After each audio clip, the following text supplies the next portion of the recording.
Joe Collins. Welcome, Joe. Thank you.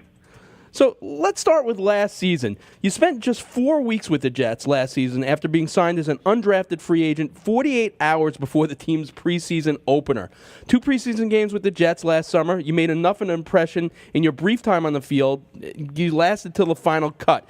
If I remember correctly, you caught 2 passes, both of them from Tim Tebow, which you might be a historical figure in Jets history. What do you think the Jets wanted to see from you last season that they didn't see enough of for them to keep you on the team? One thing I think is probably a little bit more physicality. One thing that I was told, but I think that came with just nerves and being thrown into like the hot fire, how fast I had to learn everything, and everything was being thrown at me. But that was really the main thing, which is being a little bit more physical. Yeah, I have to imagine signing 2 days before the preseason opener, combined with the fact that the Jets' offensive system had been totally overhauled as they had a new offensive coordinator in Tony Sparano. How tough was it for you to get on the same page with your teammates that quickly? Oh man, it was real tough. I had to spend a whole lot of time trying to get caught up in the playbook. I wasn't even meeting with the receivers yet. I had to meet with Tony Sparano Jr., our assistant receivers coach, in order to get caught up in the playbook before I could even start meeting with them. So by the time I got caught up, I got caught up probably like in 2 or 3 days. But it was just crunching. We was just cramming so much stuff in. It was real hard.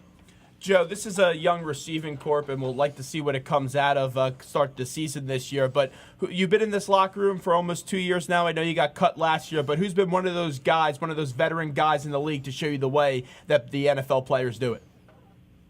Oh, by far it's Antonio Holmes. He welcomed me in, like made me feel real welcome my first day there last preseason. And he's been doing the same thing since I've been back and trying to help all the young guys just to understand how it is in the league and what it takes to learn the offense, and in the meeting times what we need to be doing with taking notes and asking any type of questions that we have just to get any type of confusion out the door. So if anyone, it was him by far. Now, do you think being there for the entire offseason, organized team activities, and mini camps will be enough time for you to get acclimated to yet another new offensive system under offensive coordinator Marty Mornhinweg? Yeah, it's a lot easier than it was last year, especially by me coming a week late. It was like everything was just getting thrown at me so fast. But now that I came with so much time in advance, like with this full offseason, I was able to figure out what Coach Morton would like, what he likes and what he expects from us, and it just slowed down everything. It's not as fast as it was, so the learning curve is a lot slower, and they're able to pick up on everything. You're looking probably at this upcoming season. I would imagine the Jets will probably have upwards of about 80 players in camp. Probably for that, there might be 12 receivers vying for those 5 open spots. Are you already looking at the depth chart and saying, all right, this is one of the guys that I'm on par with, or are you just going to go out there, let it fly? I mean, when you're in camp, do you really actively look at your direct competition, or do you just do what you got to do and hope things fall the way they do? I just do what I have to do. I can't really control what goes on with the depth chart or any of that, so I just do what I'm asked of and try to do the best I can just to give myself a better position.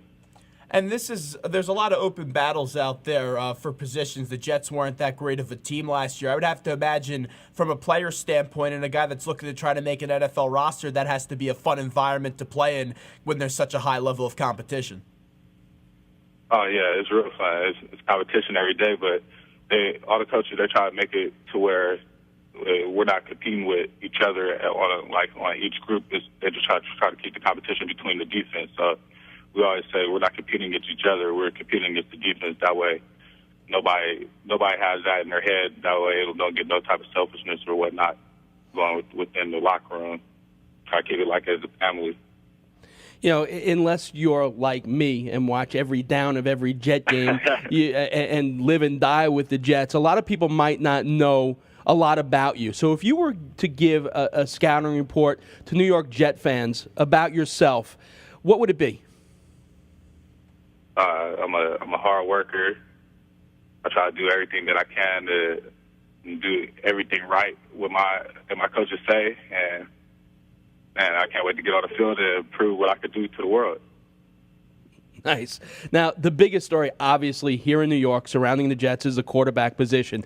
You have now spent time on the field with both Mark Sanchez and first-round draft pick Geno Smith. What can you tell us about both quarterbacks from a receiver standpoint?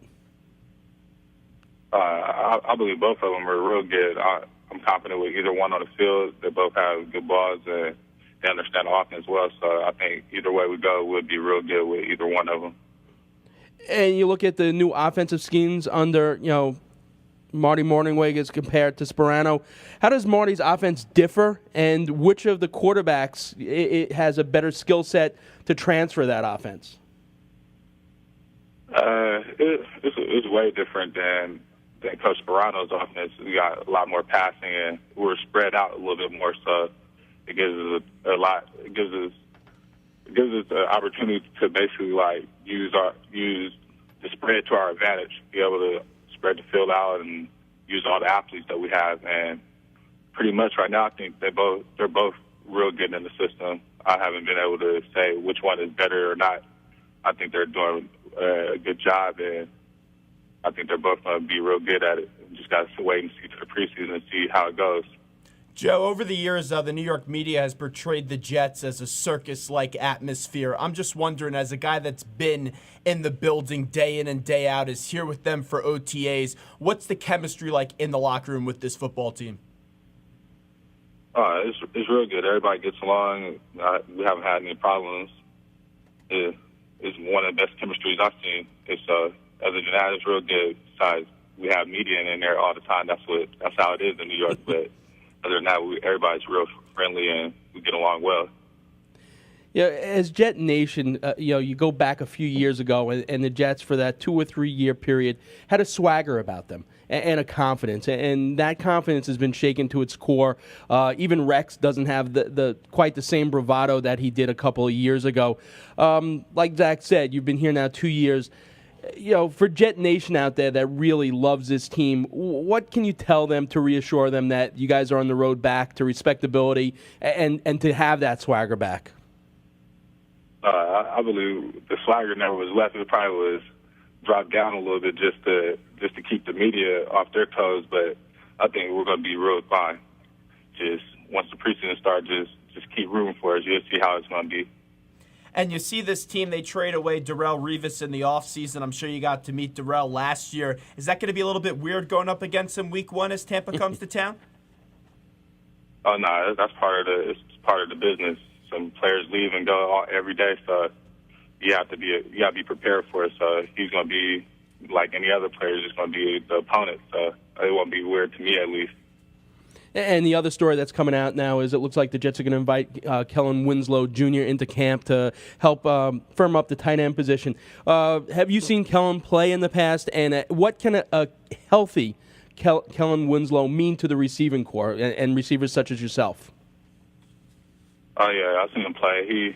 He's a real good player, and he'll be another option for us if he's able to come in and learn the offense and be able to do what he's done in the past. I think he'll be real good, and that'll free up some of the coverages out on the island for us. So I think he'll be a good compliment to us. We just have to see how things plan out. All right, Joe, like I said, I'm looking forward to a November or December evening where we're sitting here saying, wow, back in the summer we had Joe Collins on, and the guy is having a breakout season, and we can remember when. So best of luck to you this season. Make Jet Nation proud. Bring that swagger back, and please, I want other good stories. Rather, I don't want to know about Rex Ryan's tattoos or his foot fetishes this year. I want W's, okay? Oh, yeah, we got you. All right, thanks for having me. Our pleasure. Joe Collins. Speak for yourself there, Mark. Oh, I want him to have a good year, but not a big night against the Patriots. Oh, yeah, that's of course. All right, I want him to have 2 big nights against the Patriots just for that.